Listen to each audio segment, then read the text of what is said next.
fulfill. Money and I are friends. Money is flowing to me. Money flows easily into my life. I attract money to me, and I am attracted to money. I love money. I enjoy making money and strive to have fun in every aspect of my work. Whatever activities I perform make money for me. Money flows to me easily, frequently, and abundantly. I have the power to attract money. I place no limits on the amount of money I can make. I attract money naturally. My bank account is filled with money. I have an endless supply of cash. I attract money everywhere I go. I do have a source of financial flow. Today is the day of my amazing good fortune. I happily see every bill paid now. I joyfully see every obligation met now. I am boundless abundance in radiant expression. I am bountifully supplied with money. I accept all the joy and prosperity life has to offer. Financial success comes to me easily and effortlessly. My income exceeds my expenses. My grateful heart is a magnet that attracts more of everything that I desire. I am a money magnet and prosperity. Money flows to me from expected and unexpected sources. Today is a delightful day. Money comes to me in expected and unexpected ways. I am fearless in letting money go out, knowing God is my immediate and endless supply. I spend money under direct inspiration wisely and fearlessly, knowing my supply is endless and immediate. My bank account is overflowing with money. An avalanche of money is coming my way. I am happily enjoying a lifestyle of luxury. I now live in a rich and loving universe. This is a rich universe, and there is plenty for all of us. I am now accumulating large sums of money. Money flows in my life. I always have more money coming in than going out. I am increasingly magnetic to money. I create money through joy, aliveness, and self-love. As I do what I love, money flows freely to me. Money comes to me easily and effortlessly.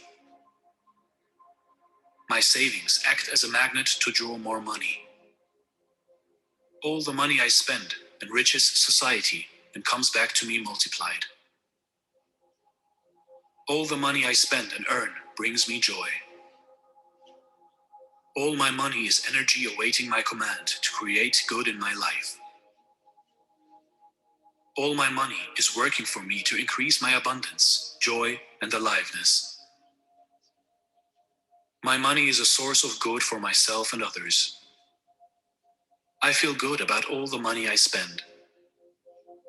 Money flows freely and abundantly into my life.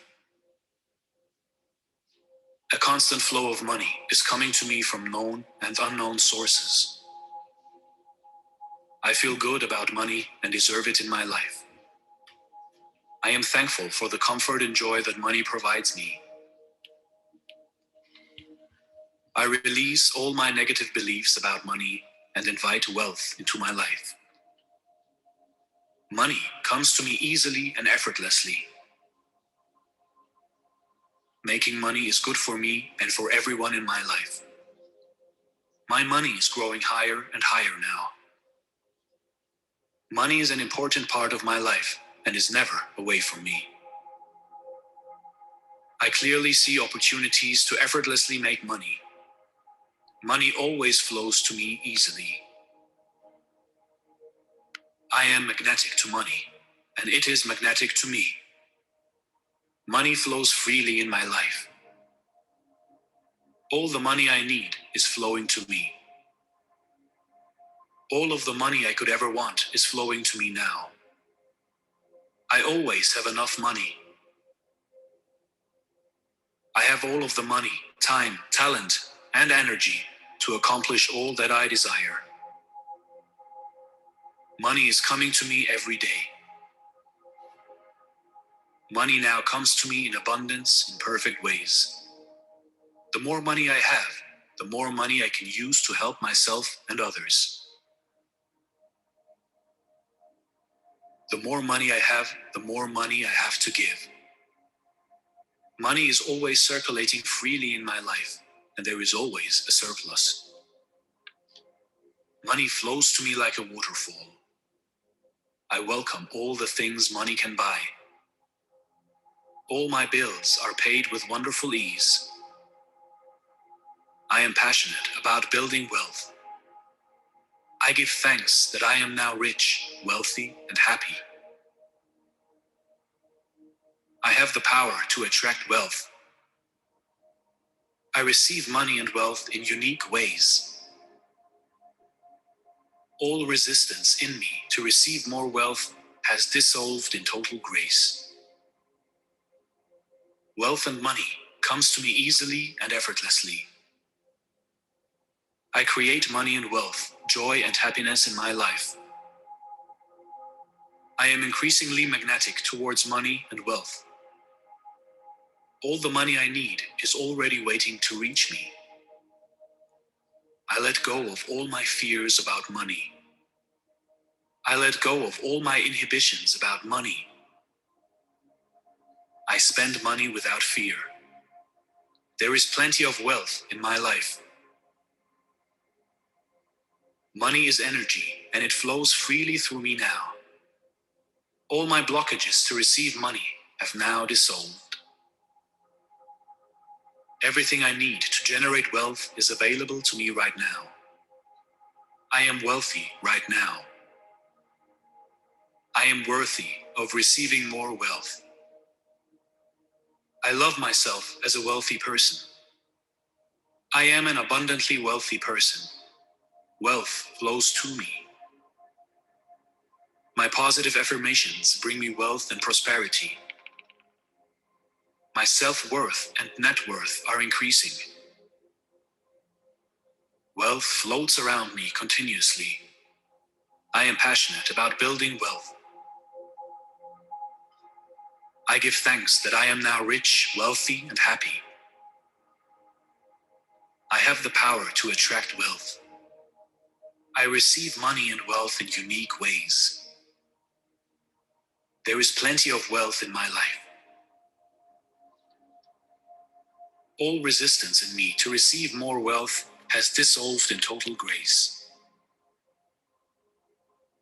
Wealth comes to me easily and effortlessly.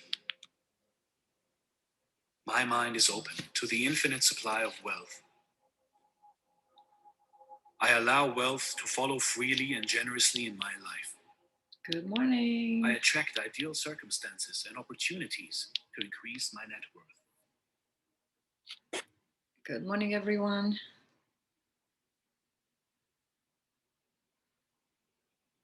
Okay.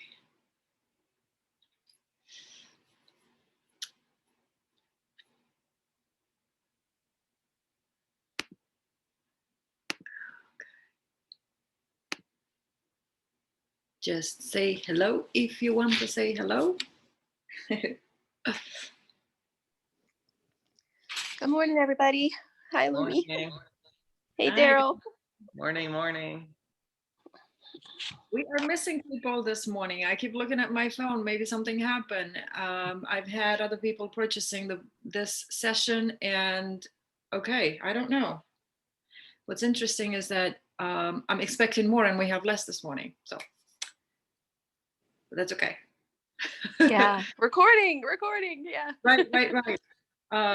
Which this reminds me of. I don't know if you ever come across Helen Hetzel. So she's gone now, but she worked with Silva. And she has a story where she was preparing an event for Silva, and she turned around and asked Silva and said, well, how many people do you want in the room? And he just said 83, just like that, 83. And she goes, oh, okay, 83. Well, on the day of the event, what's interesting is that they had 82 people in the room, and Silva wanted to start the session, and she goes, no, not yet, there's one more. It was funny because I think 10 minutes later he showed up, so there were exactly 83 people. She was a powerful manifester. I love listening to Helen Hetzel, so don't know why I'm saying this. I never planned for it this morning, but maybe all of us need to go back and check on her. She has amazing stories. I love watching them. She's one of my other people that where I get inspiration from. So you can go and watch Helen Hetzel now. Cool. Okay, so I am going to do a short overview of what we have been teaching so far, but just touch lightly on the subjects. And as you remember, the files are really big. I don't know how to make them smaller. There's different platforms, obviously, softwares and apps that I can download on my computer. I just need to make the time for it so I can go to all of the videos and then send them to you all. I know Daryl wasn't here the first 2 days, but just to bring a little bit of to our remembrance what we have been working on. I'm still working on everything, just so I can tell you, I did not do everything every single day, because this is a work in process. This is not about something like, oh, I have homework to do, I have to turn it in tomorrow. This is, for me, this is really deep. Like this event for me, personally, it's touching me in places that it hasn't touched me before. So I am working on myself at a deeper level this time. And every time there's an event that I put out or something that I do, it gets deeper and deeper and deeper. Okay, I'm not doing these for the sake of doing these events. It's just I'm being called to do them personally for me and then for everybody else that joins. So anyway, on the first day, we started with bless and release. If you want to have more be poured into you, you have to let go of what we're holding on to. Energy, if it's not released, turns into dis-ease or, cancer and other things in the body. So letting go, forgiving, and forgetting is what we've done on the first day. On the second day, we focused on the vision board. It's called an action board. And the reason it's called an action board, it is because the action board is truly what causes physical action, right? When you say, oh, I want a glass of water, right? We see images so quickly now that image itself, that desire in itself causes my body to move in the direction of where the water is, okay? I want to put nail polish on my nails, go in that direction and look for it. So our body is put into motion because of the images that we bring to our remembrance, that we lift up. Everything that goes up must come down, right? Everything that we lift up must manifest. In essence, everything we become aware of, every desire we become aware of, can be manifested. And on the second day, I talked about leadership and why leadership and being a visionary is actually self-love. And how do we step up into being a leader is to take the initiative to call yourself the names that you would like the whole universe to call you, right? As you look towards your ideal self, you don't turn back to the people, you don't turn back to the followers, you don't turn your back to the universe, or you don't turn your face to the universe, you turn your face to your ideal self. And what you lift up, once you lift yourself up, you will draw everything onto you, everything that's necessary. Okay, so yesterday we talked about drawing your vision in pictures by hand. This is an extension of the brain because the brain is just like the fingernail right here. That's what Bob Proctor says. That's what Dr. Joe Dispenza says. Our physical body is actually the subconscious mind. That is why we do things that we say, why am I doing it? I don't want to do it, yet I do it, right? So what's happening is we are doing the things we don't want to do because we're unaware of the image we just lifted. We lift images so quickly that we're unaware of, why is it that I'm going in that direction? Now we know. Oh, I know why. Because I must have thought about that. There's a person on Facebook and he's been struggling. I forgot what country he's in. And he's been asking me a lot of questions, and I've invited him to come in the groups. He's in the groups. I've invited him to come within the program, and he keeps hesitating. And why am I bringing this up? It's because I have been thinking about him, and I said, well, I wonder how so-and-so is doing. He shows up on my page. He comments underneath my posts, or he leaves a heart or a thumbs up in my stories. So the moment I think about someone, maybe once, 2 or 3 times, there's evidence of them coming into my life. But this has to do with how we lift everything up. But drawing your life in pictures, I'm talking about your subconscious mind, right? This is the extension of your brain. And when we impress those images, this is the evidence. Have I impressed those images? Can I write down, right? See the vision and write it down and make it clear. Am I really clear about what I'm seeing up here? Now, I also talked about why it's important to speak out loud, because speaking, it's like a laser. It's a laser, it's a strong vibration. If you remember seeing on different metal plates, people put rice or sand. And I've seen this guy with a roller in his hand, rolling it across the table. And according to that sound, the sand in the middle began to shape itself uniformly, mathematically, evened out on all sides. Then I think he took another tool and rolled it against the table, and the sand shaped itself in a different way. It's a different vibration. When you're angry, it's a different vibration. When you're happy, it's a different vibration. When you're sad, it's a different vibration, right? So that's our speech activates, it's like that string on this guitar, it activates the matching string that's on the other guitar that's in the same room. So our speech activates the image that we have. And if it's a sad image, I send out a signal to somebody that matches my sadness and comes into my reality. If I match something that makes me happy, I want to be on the beach, I will vibrate and speak out loud. And then the person that loves the beach will come and meet up with me. And then we end up on the beach together. So speech is very important, speaking out loud. And I came across a teacher that said, for every 15 minutes that you hear or read something, you should speak out 5 minutes, your affirmations.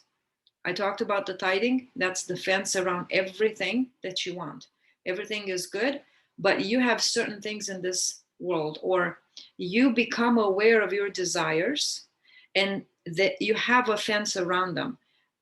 Fear, doubt, and worry cannot take them away. That's the purpose of the tithing. And then the 90% is offering. You offer that money. In essence, when I say offering, you're passing it down. You're circulating it. You're putting it into circulation. Money is God in action. And what you are doing is you're passing down the thing that blesses our lives, that brings us the food on the table. So the 90% is about giving it away. And as my coach said, wealth is not the paper you have in the bank account, is what money leaves behind with you. That's wealth. Does it leave peace behind? Does it leave you in comfort, right? With comfortable things, with a comfortable atmosphere, a comfortable home. And that's what wealth means. Since tomorrow we're going to open up the Q&A, I thought about teaching today on faith and the law of assumption, and give you an example of my personal story so that we use that story in business and how we should operate in business. Because I know you're probably wondering, well, how do I close sales, right? How do I bring money in? Well, I already mentioned that money is behind your vision, or it's in the vision. And every state of being already exists, right? Creation is already finished. What that means, my desire is knocking on my door, making me aware of what already is. Not will be, not was, is. Time is organic. It means I don't go by this time. I go by the time when God shows you your desire from the beginning of time. The moment you become aware of it, that's the beginning of the time for you. But the beginning is also the end. It's already done. So what you're becoming aware of is what's already have been done, what was already finished and created. You are just becoming aware of it. And through your consent, through your acceptance or belief, you will receive it. All you have to do is stay faithful to that awareness. So awareness is key. Awareness is like, I'm thirsty. I want to have a TV show. I want to speak to a large audience. It's just like these desires. Now, where are all these desires coming from? They are inspired. On Saturday, I will teach the art of prayer, which in essence is the art of goal creation and how to be a visionary and how to manifest, to 3 big churches in India. And I say big, I don't know how many people are there, but I've seen the churches and they're quite big. I mean, we're not talking about American churches, but still. So I remember reading about Gary Keesee and his first session, right? That's his book, one of his books. I have all of them. I think he wrote another one, which I want to get. But I read in these books and listening to him and just reading over and over again the books, I came across the story where he went to Albania. When he started in his mission, talking about manifestation, he said, I would like to have 5 sessions in another country. I would like to teach what I have experienced, the power of manifestation, to other people and see how they will receive it, what will happen. Well, a few weeks later, a friend of his that is in Albania as a missionary said, hey, Gary, I want to put this event together. I want to give you 3 sessions, but you have to pay your way there and you have to pay the way to the other 2 people that are going to come to the event. And he said, sure, no problem. What happened is the day before the event, his friend called him up and said, oh, by the way, those 2 guys canceled. You'll have to do 5 sessions, which was what Gary initially desired. So he ended up doing 5 sessions. And what happened there, if you read the story in the book or even on YouTube, things happen. And that was his beginning of his just worldwide mission, where he teaches about manifestation from church to church. So he's not religious, he teaches manifestation. So you become inspired, you hear something, you see something. I remember my coach went to Vegas in a hotel a couple of weeks ago, months ago. And I said, well, I want to go to a hotel too. 2 days later, my best friend said, hey, it's my birthday this weekend. We're going to St. Regis. Would you like to go with me? Just me and you. And I said, that's right, we're going. So when you see something, that's called inspiration, but you can choose to have it as inspiration or you can choose it to be jealous. Most of my life, up until I stepped into manifestation, I was jealous of everything and everyone. I hated the wealthy. I hated people that had a positive energy because I did not know how they could stay there like that. Why are they happy? Like, why are you so happy? What's going on? But then I would see them buying the boat, buying the home, traveling, and now I was jealous of what they were having. So I've learned that jealousy took it away from me, but I had no one to teach me this. No one. Religion didn't teach me. I feel like it brought an awareness that there is a God, but nobody knew who God was. And nobody knows who God is in religion, according to my opinion. And I've been through many churches and I've been through Baptist, Pentecostal, Apostolic, Jehovah Witness. I'm not saying these religions are bad, but I have learned of their teachings and I realized that everyone focuses on one thing in the Bible, but they themselves don't understand it correctly. And it wasn't helping me. It just made me more angry because I felt the more I know, the less I have. So when we receive inspiration like that, take it as, I would like to do that. I would like to do that. You're just becoming aware of what's possible. Someone said to me, well, if you dream of unicorns and if you dream of dinosaurs, and is that going to happen? I said, well, not unless you see a real unicorn, then you would say, I want to have one in my backyard. But we are becoming aware of what is, and you say, I want that too. Obviously, your experience is going to be different. But you can't say, well, I want to see, a dinosaur. And why is it that you're not manifesting a dinosaur? Somebody said to me, why aren't you manifesting a unicorn? Because it doesn't exist in real life. I manifest what is, and what I become aware of what is already. What it's like to be a billionaire, what it's like to be a millionaire, or what it's like to be a poor beggar. And I'm sure that in manifestation, and I heard Michael Beckwith say this morning, when we manifest from a limited perspective. Perspective means awareness, in essence.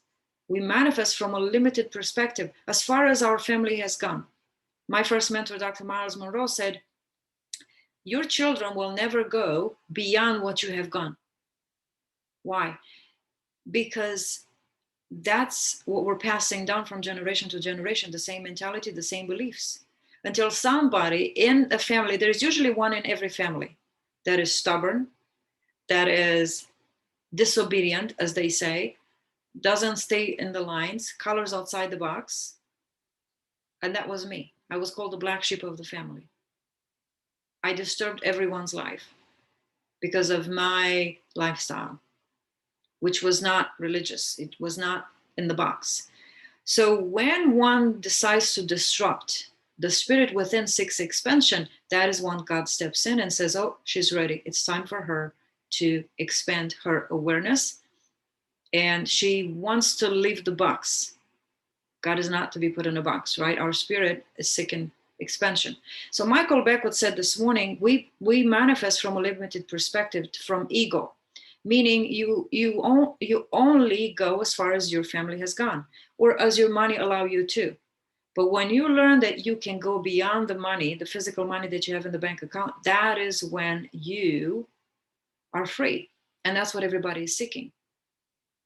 So manifestation, then, it's unveiling, removing the veil of what your physical eyes can see. You see beyond the physical eyes. You're seeing into the invisible world. But to the spiritual man, what's in the invisible, it's actually real, because the spiritual man knows that the spirit operates by law, and what I see in the spirit by law must come down here. What I consent to, what I agree with, what I believe and accept, I accept it. Yes, come down. Yes, come down. That's what we're doing. Yes, come before me. As above, so before. Or in front of me, I like to say, not down. I say, as above, so before me. And I'm consenting. I'm agreeing. Yes, I am. I said that you are, I am affirmations are actually agreement, is consent. Your hand is beautiful. Yes, it is. I gave consent for this event to take place outside of my house. So what you see here, what you do here, you're giving consent to. If you spend more than 68 seconds, Abraham Hicks says, you gave it consent to manifest. That's what it is. It's going to manifest. You've agreed to its manifestation. Now, in the Father's house, in the kingdom of the invisible world, there are infinite states. In my house are many mansions, right? And I go and prepare this place for you. I go before me. I go in imagination and I prepare this place for me. Through consent, through awareness, through consent, and then through faith, I bring it down. So I want to touch a little bit on faith and the law of assumption today, because you probably have seen that you can manifest very quickly. You're thinking about somebody, there they are on your Facebook. And when I say you're thinking about somebody, you're communing with them and you say, oh, I wonder how that person is doing. For example, yesterday, there's a client in the program and she texted me and said, I have an amazing story to share with you. I've manifested this. She manifested what is it? Funds for her college. She's in law school. And she said, I've done what you've asked me to do and I manifested it. So we're going to have an interview with her. But I thought about her and I said, I wonder how she's doing. And maybe for a whole week, every single day, I would say, I wonder how she's doing. I wonder how she's doing. I wonder how she's doing. And there she was last night. So you just lift up that name, somebody's name, glue, that person. You lift it up. You become aware of them. What you lift up must come down. And that's what faithful means to me. Faithfully, you're thinking about something. I want to share with you a personal story. I've decided to write an email to my partner at the time, and I wanted to tell him my personal life, my personal story. And I thought, well, might as well just tell him everything, right? There's nothing to hide. So I find myself midnight writing an email. I was deleting, I was putting in, I was writing, I was deleting. Maybe I should, maybe I shouldn't. What is he going to say? What am I going to say? What's going to happen after? I had so much analyzing. I think I spent more than 2 hours on that email and I still didn't send it. Okay. At 4 a.m., I receive a text and says, good morning, Lumi. I'm thinking about you. Now we were broken up by this time and we haven't spoken in weeks. Now, why am I opening up to you like that? Because I teach from my personal stories. For 2 hours, more than 2 hours, I was lifting him up, me and him, thinking about him for 2 hours and a half. I've spent time there. And at 4 a.m. in the morning, now who writes email at midnight and who wakes up at 4 a.m. and writes a text after weeks of not speaking? So how did that happen? You have to ask yourself now, how did this happen? A spiritual scientist says, well, how did this happen? How did I get here? How did I put myself here? Was it because of me or was it because of someone else's decision? Because if I don't live a life by vision and decision, an assumption, I'm going to fall into someone else's vision. I'm manipulated by someone else's vision. So I remember Wayne Dwyer said this, when I prepare for a big event, I have a little note that I put on my door and I stay in that room for 4 to 5 hours and I focus and visualize the event. That's all I do. And I said, I got it. I know what you're talking about. I spend more than 2 hours on one email. And there was the answer. I called in the person, the actor that had to play the part. So who are we calling in? See, everything we're spending time or lift up, we're drawn onto ourselves. They come running, right? The universe comes running. God says, I come running. So everything that we want comes running to us. And this is very powerful. Now, I've mentioned that everything exists and we are a whole being. And I said this yesterday. And I just hammer this belief within me. Everything exists. Everything exists. I don't have to wait for my husband to be born. That would be foolishness. I'm over 40. Everything exists. So think of it. It's just that we're not aware that everything exists.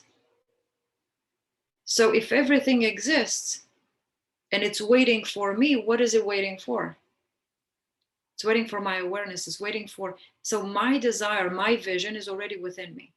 That's what it means. And it loves me before I loved it. I'm a whole being. I can create the problem and I can create the solution, or I can become aware of the worst case scenario and I can become aware of the best case scenario. If I spend more than 68 seconds on something, I do it now, maybe 2-3 times a day, I do it tomorrow. Well, no wonder that thing broke, that thing this, that thing that, because Foolishly, I talked about it. I tell my kids, that's not a joke. That's not a joke. I said, through repetition, it becomes a belief. You're given a consent to that belief to say, yes, come into my life. Yes, yes, come God, come Lord, right? Just keep coming, just come. Our beliefs, it's saying, just come on, come on. I said, I had an example yesterday, and I said, when we name ourselves something and see ourselves a certain way, and I tell myself, oh, Luminita, you are. Yes, I am. You are. Yes, I am. I'm calling that from inside of me. So if I can call from people, I can call from inside of me. And that's leadership. I call from me first. I call myself first before I am called. I have been called and I have been sent, but I must call myself first. And what do I call myself? I call myself that which I want to be. But who gives me that inspiration? How do I know what I should be? How do I know what I can be? It's born within. There are people that love the beauty industry. There are people that love to be in the courtroom, to judge and debate. I love to teach, and I wanted to be a teacher since I was young. Two things I was doing when I was young, and I was very good at: cleaning and teaching. That's why I was a housekeeper. I worked in the dental office, financial industry, interior design, and now I'm teaching. And I wouldn't do any of that. I'll do this all day, all night. So our calling was placed within us, and it's usually discovered up to the age of 14. If you ever question and say, well, what do I do with my life? What's my calling? What's my gifting? What were you doing? Because when I was 4 and 5 and I was in kindergarten, I would take the rags. My teacher at the time told my mother, she said, Luminita is so good at cleaning. It was built within. I mean, I'm 5 years old and I was cleaning, taking the rag, cleaning the TV, cleaning the tables, just. So I love clean. I love not just that, but I think that's also spiritual. So what are you called to do? What do you feel inspired? And when you look around at the people that are teachers, for example, I don't teach like everybody else. So obviously my teaching style is different, but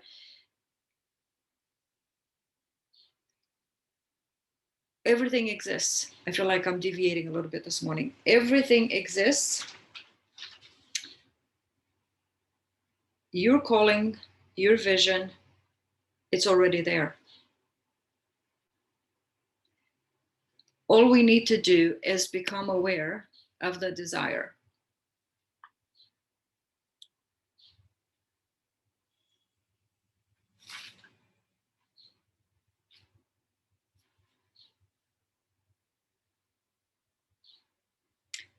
I want to tell you about this story, and you've probably heard it too, because I want to talk a little bit about business. And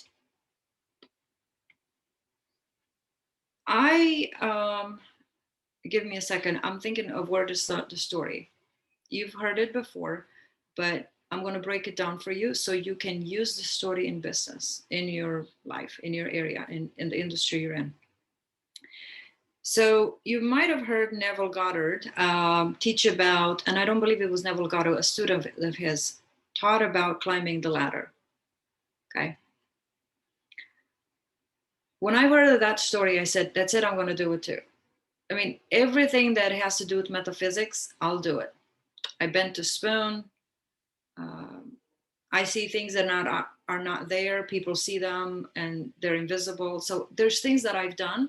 I don't share with everybody, obviously, and some things I don't share with anyone.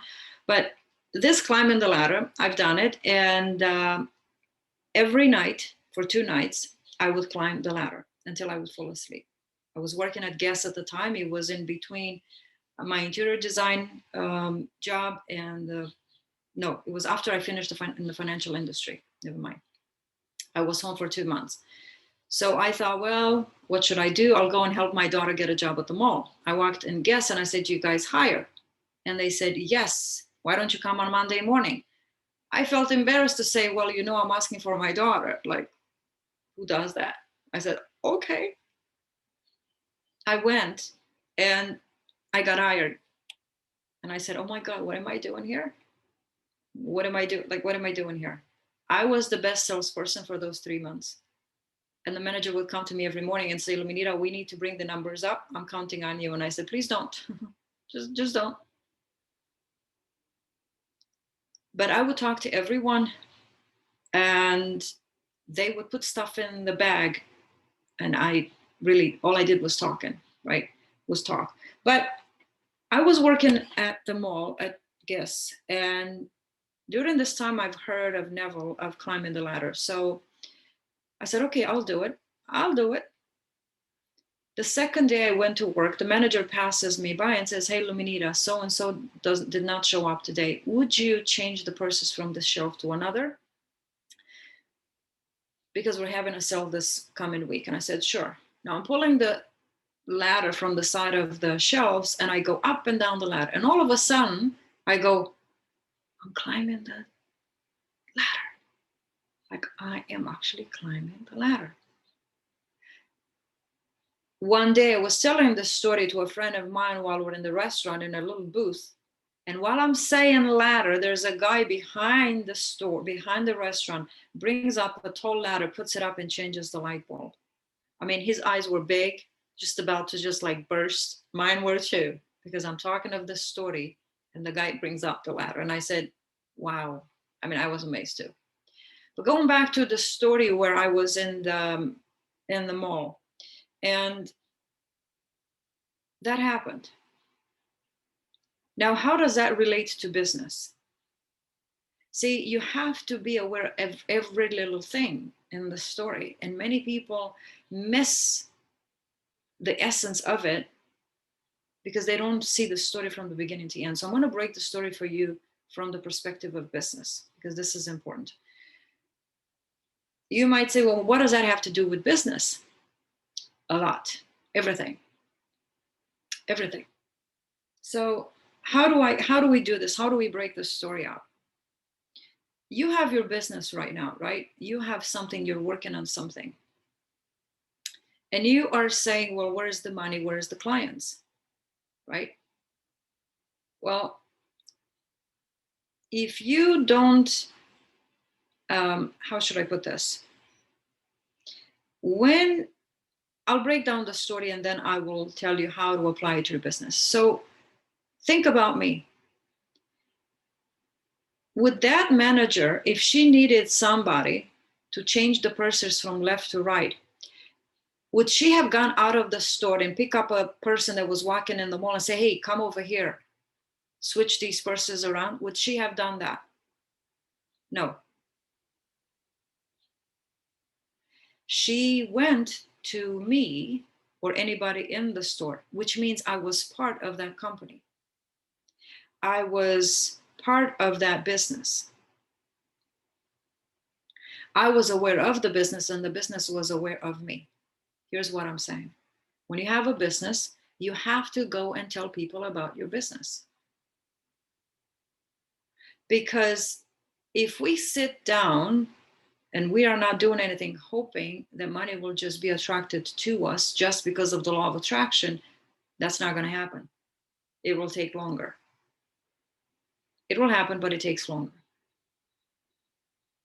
So you have to go and tell everybody the good news.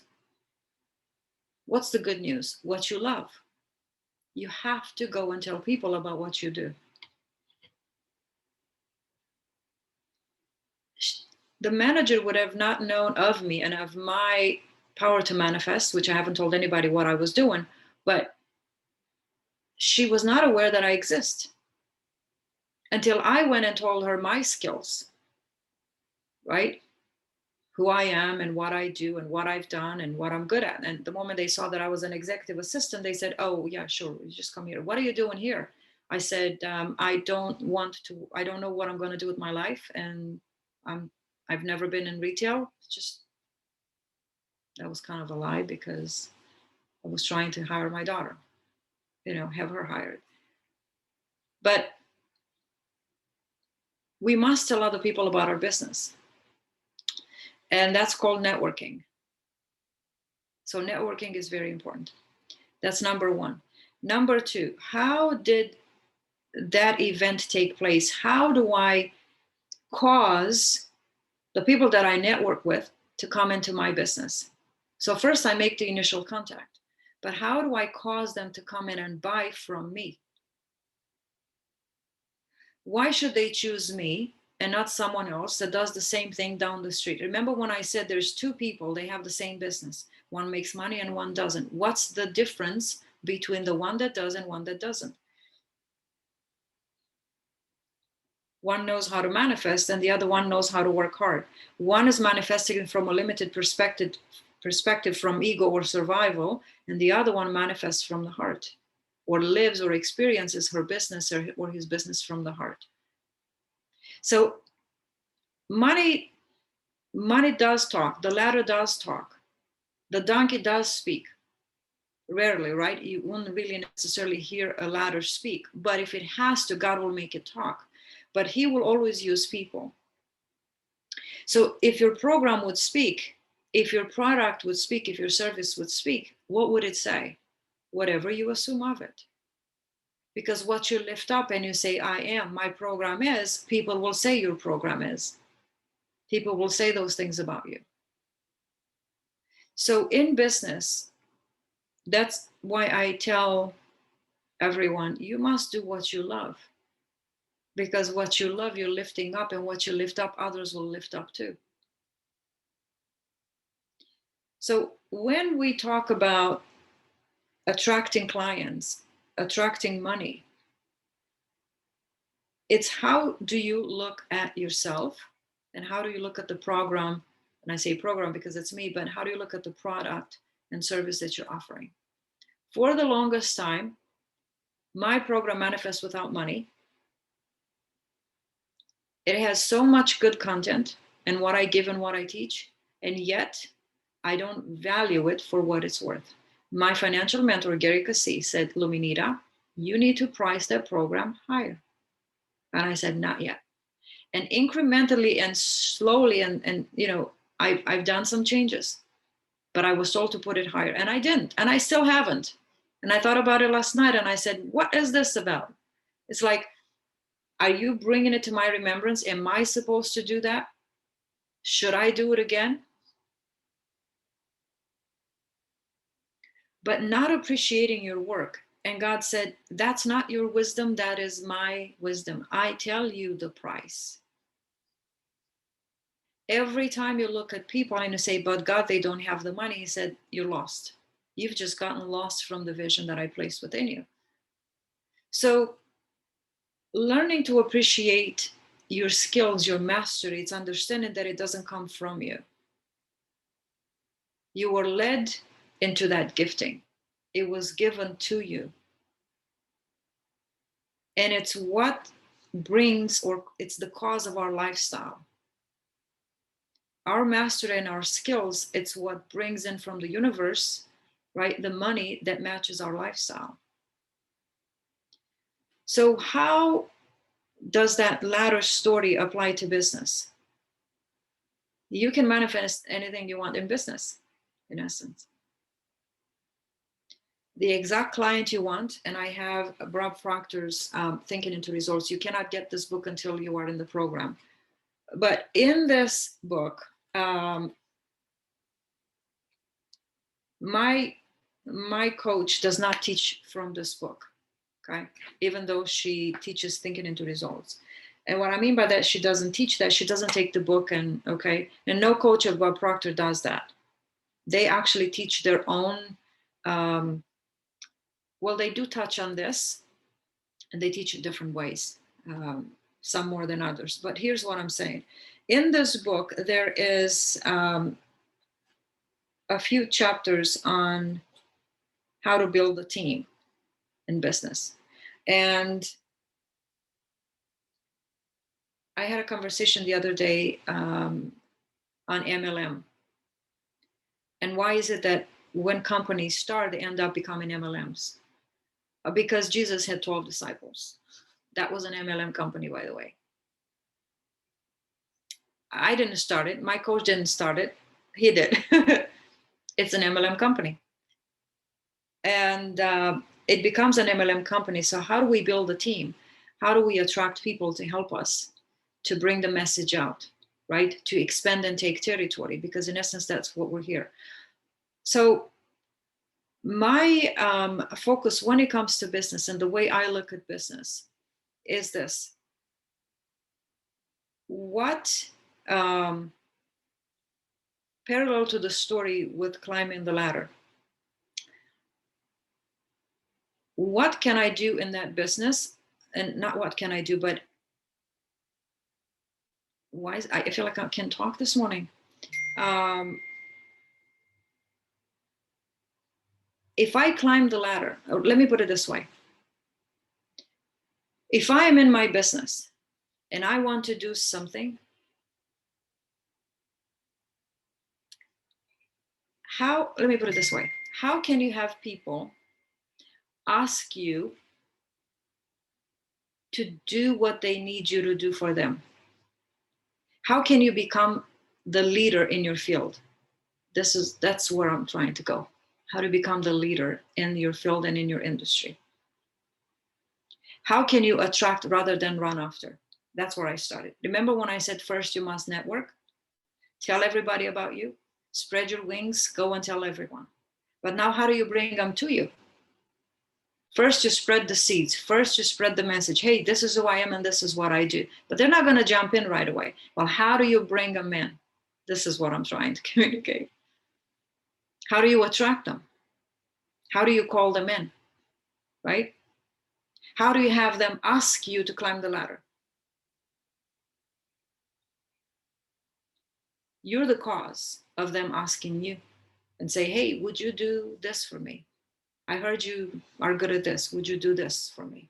I want you to help me with this, or I want you to sell this to me. How do we call them in?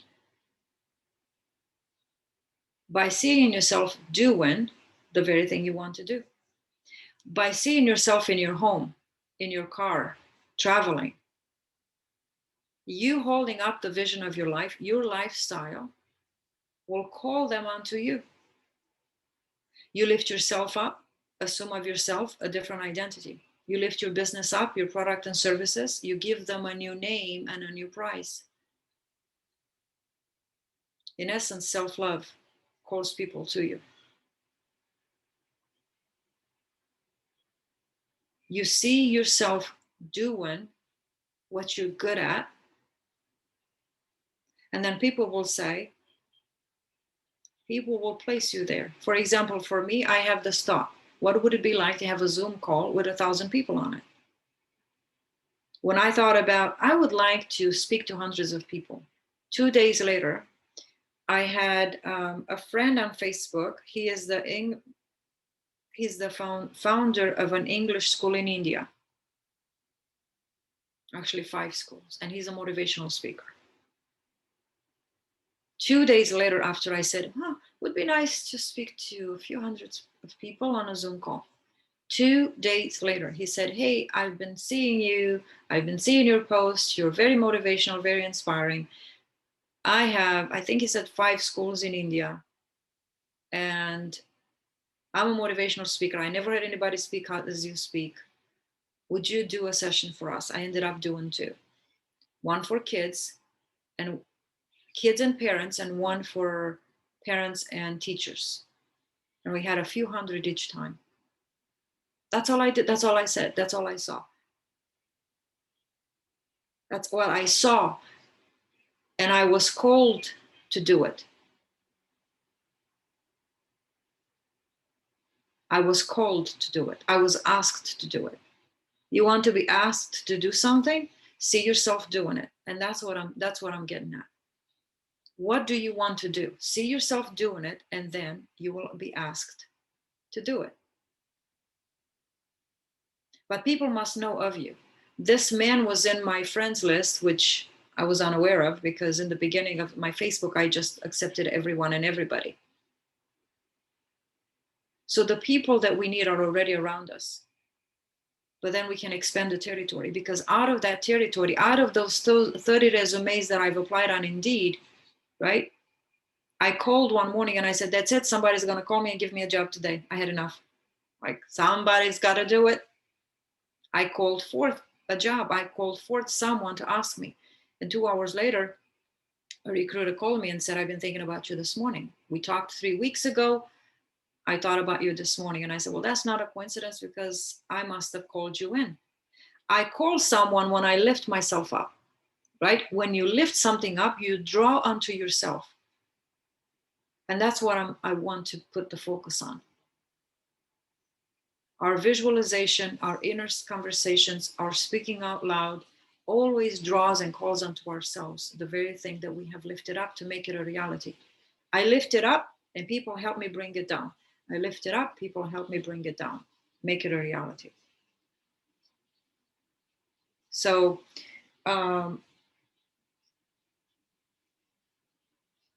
that's what I want to say. When it comes to being calm and confident in sales, this is where the calm and confidence comes from. Now, when you see these things happening one after another, that's when you become confident. I don't have to worry about people joining my program now. I don't have to worry about that. I don't have to worry. I'm going to spread the message of who I am. And the day will come when I will lift up something, and I know that they will come running, right? So don't get discouraged if you have, let's say you've started a business, thinking about starting a business, or things are not manifesting as quickly as you want. There are a few things, obviously, that we can take a look at and say, well, have I done this? Have I mixed fear, doubt, and worry? And I want to show you this, if I have plain paper, because I draw and I do things. But think of it this way.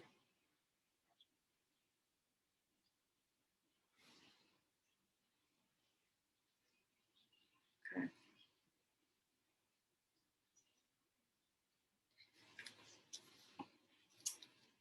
This is here, this is fear, doubt, and worry, and this is there, right? You have 3 buckets. I'm not sure you can see that, but if you can have the visual, see 3 buckets. You are here, but you want to be there. But in the middle, you have fear, doubt, and worry. What happens? Your energy, right? Your vibration, your thoughts go plop. They never get to the 3rd bucket. Then you never get there. And you go plop. That's called a limited perspective. You're not seeing beyond what you have seen. You're not allowing yourself to dream. So you just keep sending your thoughts and your energy in a bucket of fear, doubt, and worry. You think you're sending it down, but you're lifting up fear, doubt, and worry. Everything gets lifted up. You lift up fear, fear says, I'm coming. You called for me? Yeah, I'm coming. We're calling. I said the purpose of speech is to name things. What's the meaning of life? Who taught you life? Gary Cassie said, who taught you life? I said, what do you mean? What do you mean? Like, what does that mean? Who taught me life? Like how to live or how to brush my teeth or what? No, the name of things. Who introduced you to this is this and this is that? Who introduced you to this is sheep, that's the sky and that's blue? We learn from other people. We've learned from our surroundings. But that is life. Life is becoming aware of what is in its name, the creation of God in its name, God's name. And when you call upon God's name, call upon me and I'll come running, it's saying call. To call is to lift up. So what's the purpose of life? To name that which you want, to call forth that which you want. That's the purpose of speech. That's the reason we were introduced to this as a cup. What's the purpose? because every name, everything has a purpose. Dr. Miles Monroe used to say, the hairs in your nose have a purpose. Everything has a purpose. And if you don't know the purpose of a thing, you're going to abuse it, misuse it. If you don't know your purpose, you're going to abuse yourself. You're going to do this job, that job, this job, that job. Knock your head against the wall 100 million times. If you take a pen and you dig in the ground with it, it will never write again. You misuse and abuse the thing. So the purpose for speech or life is to lift up. And we always lift up. And what we lift up, what goes up, right? If you throw it up by law, if you throw it up, it has to come down. That's why in my first early beginning, I was teaching on the law of gravity a lot. But if I throw the pen, will you expect a pear to come down?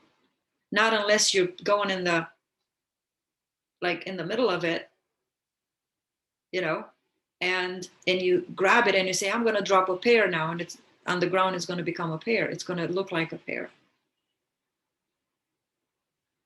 What you lift up, it's the very thing, the photocopy, the exact thing is going to come down. And by law, it must come down because the gravity works all the time. The law of the spirit, the law of what you call must come. And that's what I'm saying. The law of gravity, it's like it comes down. The very thing you threw up must come down. The very thing you lift up is the very thing that's going to come down. It took me a long time to understand that. The law works every time, man, says Gary Cassie. Every single time. How specific? Very specific. When we call something, now let's talk about this. When you call something, why are you afraid of it? I'm talking to myself.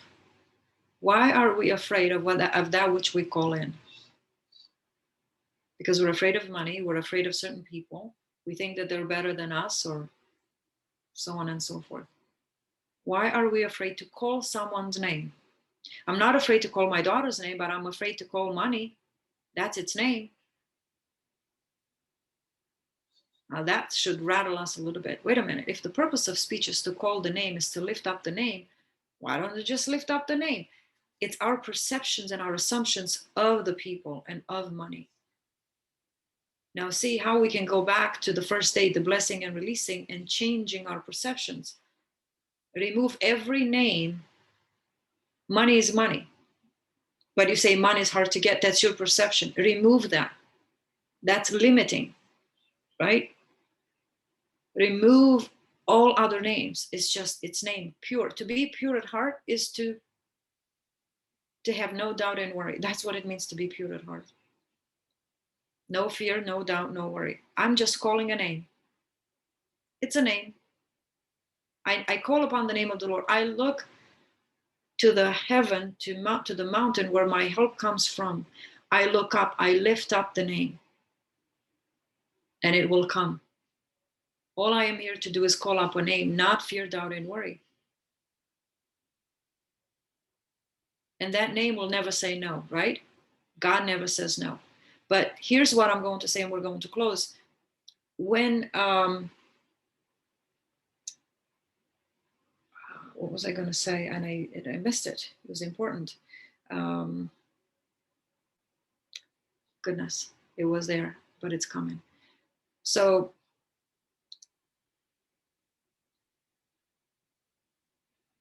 I don't have it. I don't have it. It's gone.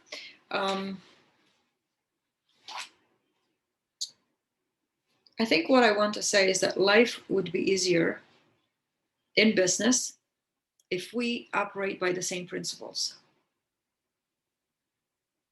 It's just a name. Who's that company? It's just a name. Who's that CEO? It's just a name. It's just a name. Why? He's a whole being. He's got problems and solutions. I bet you everybody does, right?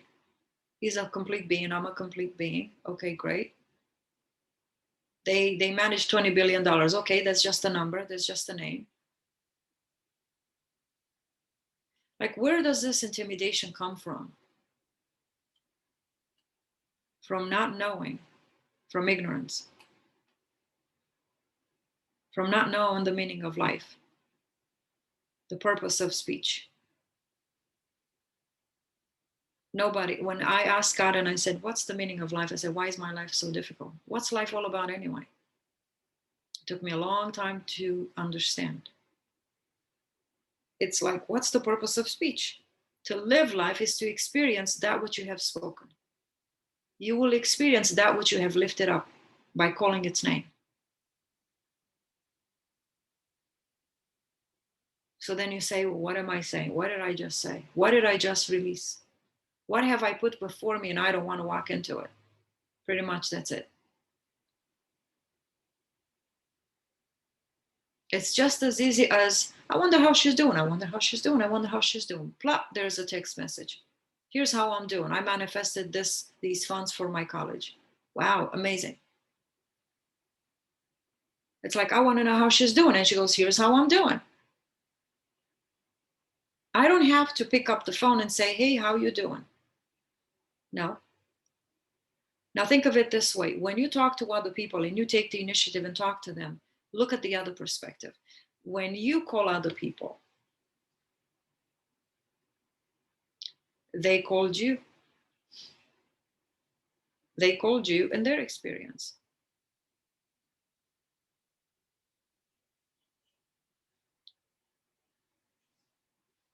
They manifested you. It works both ways. I like to attract rather than run after. I like to think about the person and see them coming. Life is better that way. I don't know what I wanted to say earlier because it was so good. I just captured the glimpse of it. It was like a light bulb. It went on and I'm like, oh, this is good. I'm going to talk about it. And it just went away and it's not coming. And I don't know why. So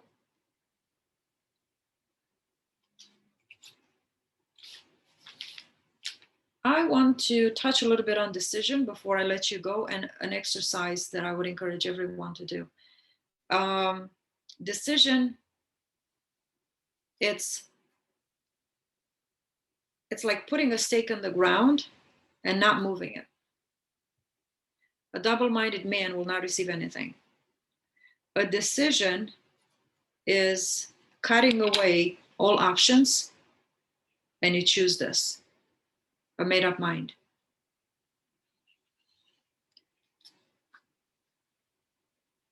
Decision, it's what I like to call is, what do you call it? Like a big bang. Decision travels into the past and into the future simultaneously. It activates.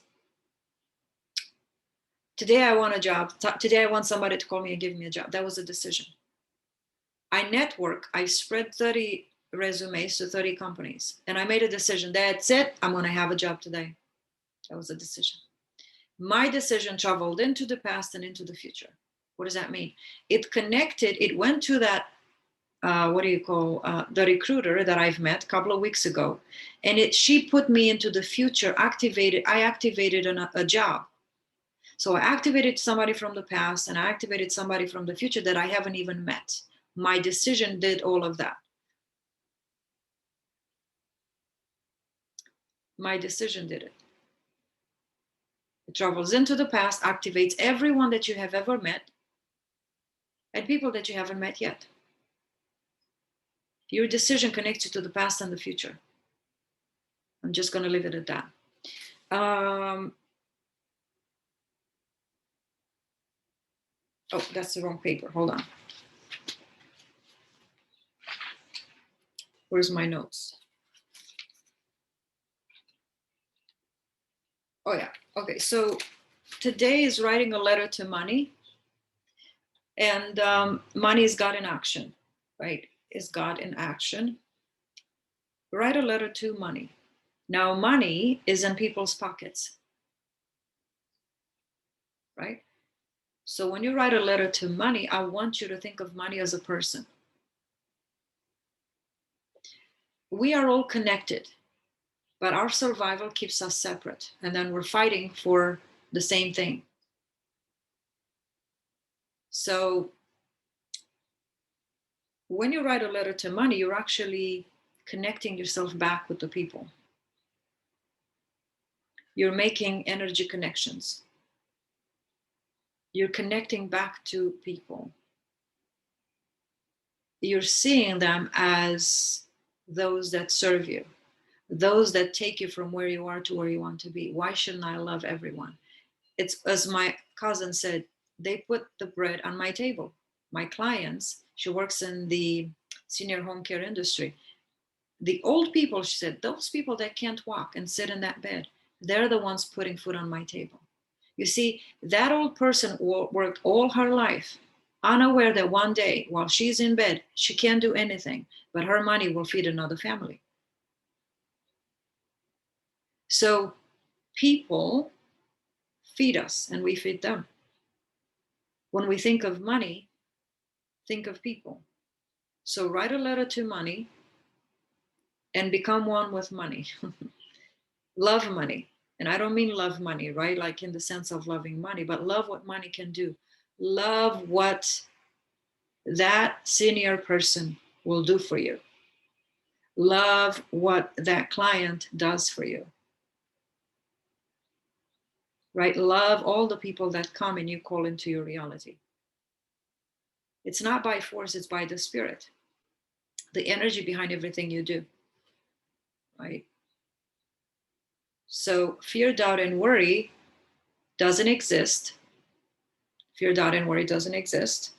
Because if you know what you lift up comes running, either worst case scenario or best case scenario. It's a choice. It's just a choice. I choose, and I have the freedom to choose because my imagination is mine. I'm the one controlling it. Level seven of awareness, which is mastery of thought. You become a master. Jesus was a master, was a teacher. So when you master your thinking, that's when you manifest what you want. Decision travels into the past and into the future. It affects people that you haven't met yet, but they are part of your vision of your whole life. So your life is like, your vision is already your life put together. It already contains the people you haven't met yet, but you will. And whatever you put on your vision board, make sure it's a decision because it contains within itself the people that you haven't met yet, but you will. And write a letter to money. How you felt about money so far. And tell the money you're sorry, pretty much, for the way you've been looking at it and the way you have been thinking about it. You're not enough. You never come into my house. Because we didn't know how to call it. We did not know how to lift up what we want. We've been lifting up problems. And I know I used to do that in the church. Can't you see? But can't you see what he said? Can't you see what he's doing? Can't you see my problems, God? And every time I would lift up that image, I would cry and cry and cry. What vibration was that? Then he did more stuff. Then she did more stuff. Then they didn't say. It's like a never ending story. No wonder I had a breakdown, darkest night of the soul. God said, enough is enough. You keep asking for problems. We got to intervene. We've got to show her who she is and who I am and her purpose and her teaching and her calling. All my tragic past contained within itself my future, my calling. I don't regret it, but I don't want to go through it again. I don't want to go through it again. Nope. So I've made a decision and I said, I will speak of 4D. I will speak of God, right? If God is for me, if my imagination is for me, I don't care what happens here, who's against me, because you can't come against my imaginal act. I'm the only one that can come against it. If God is for me, if my imagination is for me, I think of the best case scenario, then I don't care what happens there. So I've made a decision. I will use my imagination for me. And that came to me last night. Like, Laminita, why are you afraid of your imagination? Like, that's yours. That's your freedom. That's the place of freedom. And I felt, and I said, I still have shackles. I still have things that drag me down. And I had to go back to blessing and releasing. And I said, now what else? What else is there that I'm still not free to imagine at the highest level possible? What am I afraid of? See, the deeper you go into knowing you and knowing God in you and the mind of God or heart of God, the more it's being revealed of you. All the fears come up. But they're not coming up to destroy, they're coming up for you to cut them from the root. Our imagination is where our freedom lies. Because imagination is God. And if you say, but it's just imagination, you're saying it's just God. That's what Neville says. But that's just imagination. Yes, but everything came from it. The pen, the clothes you wear. And we say God created everything, thus imagination did. So our imagination is our freedom. Lift up your eyes, lift up. When I manifest something and it comes very quickly, that's all I do. I stare up in the ceiling and I say, what would I like? There is something about lifting your eyes up in the physical, and I do it naturally. What would I like? You're looking up, you're not looking here. You're creating a different relationship. You're going where freedom is. And you're becoming aware of the solution. I think, Georgia, you said yesterday, well, how much money should I give for my car? Your subconscious mind, being the mind of God, knows it. And there will be a time when you will ask no questions. You will be a teacher yourself. You will ask no questions anymore. But asking questions is because we're still in the dark and we want to know. But your subconscious mind has the answers because it's the infinite intelligence. And your subconscious mind is connected to yours. So you will hear your answer, but it's the infinite intelligence. So our heart, our imagination, the kingdom of God, whatever you want to call it, 4D, the universe, has all the answers, and it's freedom. And that's it. I want to leave it at that. Just freedom. The law of freedom, the law of liberty is that of imagination. And what I lift in imagination will come running. It will come to save me from where I am and take me where I want to be. Every Moses needed an Israel, and every Israel needed a Moses. So you can't have one without the other. So what I would encourage you to do is to write a letter to money today. Think of decision. When you make one, it travels into the past and it activates your future. It activates your vision. Your decision activates the vision. And to activate your vision on the vision board, you become aware of it and you activate it. You must activate it. To activate it is to enter into it. Touch the countertop. How do you feel? You activate a different energy. And now stay faithful to that energy. Stay faithful to that image. Go where your freedom lies, knowing that as long as I lift it up and I live there, it must manifest. The freedom is not, my freedom is not in knowing you and putting my trust in you. I don't put my trust in you. I put my trust in my imagination and the law of the spirit, the law of the image. The image comes from the source of conscious mind. The laws of the universe are the laws of this imaginal act, are the laws behind physical matter. What moves physical matter? My imaginal act of moving the ladder moved upon my manager to tell me to go and move the ladder. But it was all done in the spirit first. So the spirit moved the manager. Thus, I moved the ladder, and I did with the ladder what I did inside. But it was done in the spirit. And many people say, well, that just happened. No, things don't just happen. They were done in the spirit first. So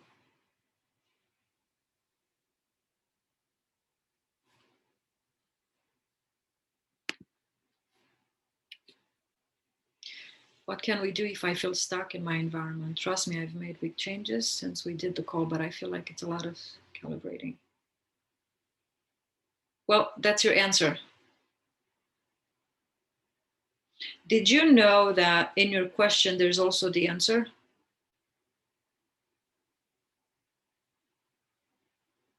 And did you know that before you finish, the answer is given?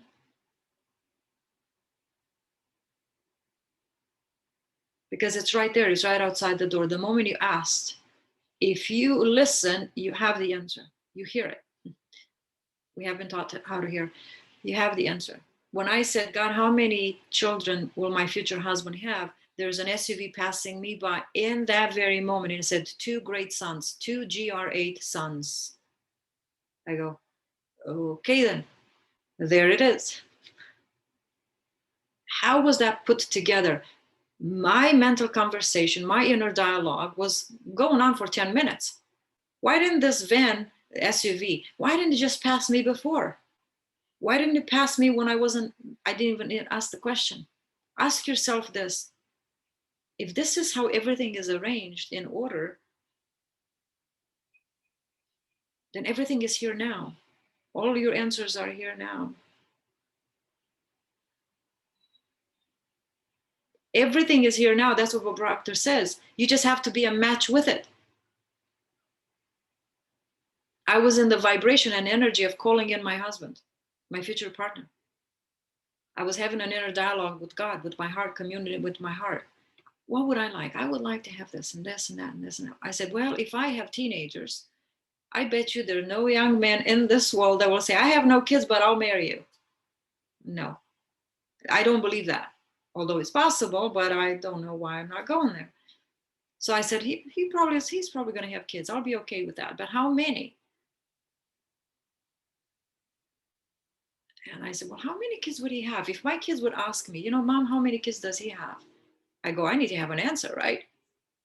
2 GR8 sons. And I go, oh my goodness. I couldn't take the picture because he just went shh by me. And I wanted to do it so bad because I want to show proof. I couldn't. So yes, it is calibrating. You're a vessel. Every time you look out there and you worry and stress, you're spilling out your energy. You're losing it. So yes, every 15 minutes, if you need to close your eyes, and you don't have to take time away from your life, but close your eyes and go back into the law of liberty, go back into what brings you freedom and liberty.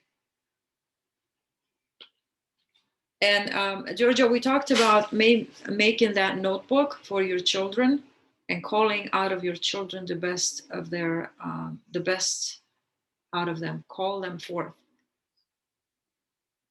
We're working on the kids program, on the teenager program too. So, because I know a lot of parents struggles, because I did with my kids. Okay, so it's 7:51. I'm not going to go on and on and on. I mean, you can see there's so much I can talk, but I won't.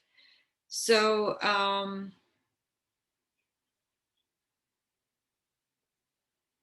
take the story of the ladder and deconstruct it. You can test yourself with the ladder. Think of a decision. It activates the past and the future. And write a letter to money.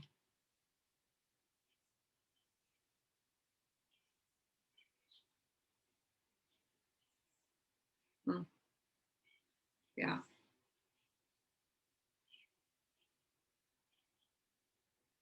That's good news, Georgia. She said, yes, it's amazing. My son started school. I never said anything. My other son found work. Crazy because I didn't believe it. If you thought about it, because you thought about it, it manifested. Either you believe it or not.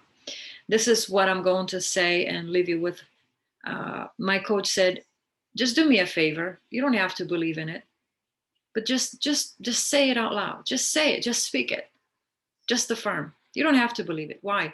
Because the moment it turns to vision, Neville says it's already done. Oh, you put it in the notebook. Did you put it in the notebook before or after it manifested?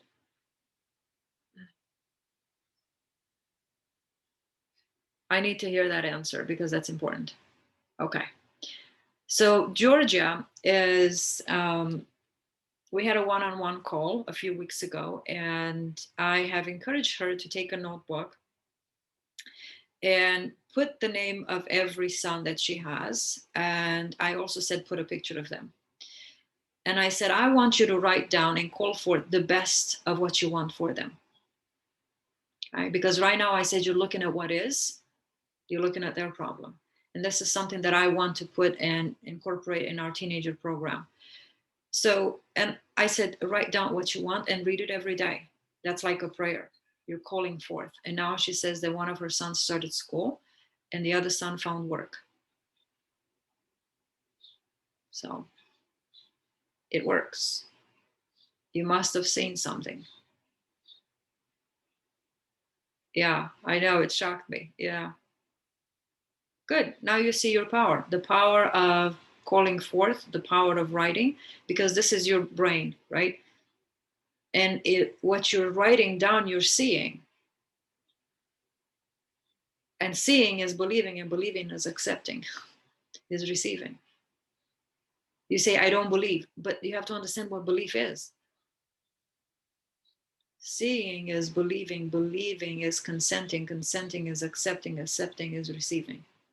You've already received. The moment you wrote down, you received it. So, good stuff, Mater. I'm happy. I'm glad. Georgia, I think I said to you, you're going to see manifestations. And I think I asked you and I said, you're going to come back and you're going to tell me the good news. So we're celebrating now. I tell everyone, you're going to come back and tell me the good news. There's no other reason why you should call me. Like if you do the work, you're going to see the results. So that's what I'm expecting. Like that's what I'm pulling out of everyone. Like I don't expect the bad stuff. I don't want to hear it. Go back to work. Go back to work. Come back, because it's better to celebrate the good, right? Because I know it can manifest. So awesome. You're welcome. All right, that was good news. I'm so glad it's recorded too. All right, everyone, close to 8, just about. Thank you for being here. We have tomorrow. If you have questions, I would like for you to write them down and you can ask me questions. And if I don't know them, I will look into the answers. But if I have the answers, I will give you the answers. Okay. And I'll touch on some things tomorrow. I appreciate you because you'll uplift and realign me. Yeah. Until you do it yourself. And you are, Georgia, you're actually doing it. You're going to come on my team. And I told you that, I think, on the second call we had. You're a very powerful and strong woman. And one day you're going to be part of my team because I know who I'm calling in. Okay. All right, everyone. Thank you for being here. I will see you tomorrow morning. Okay. Bye now.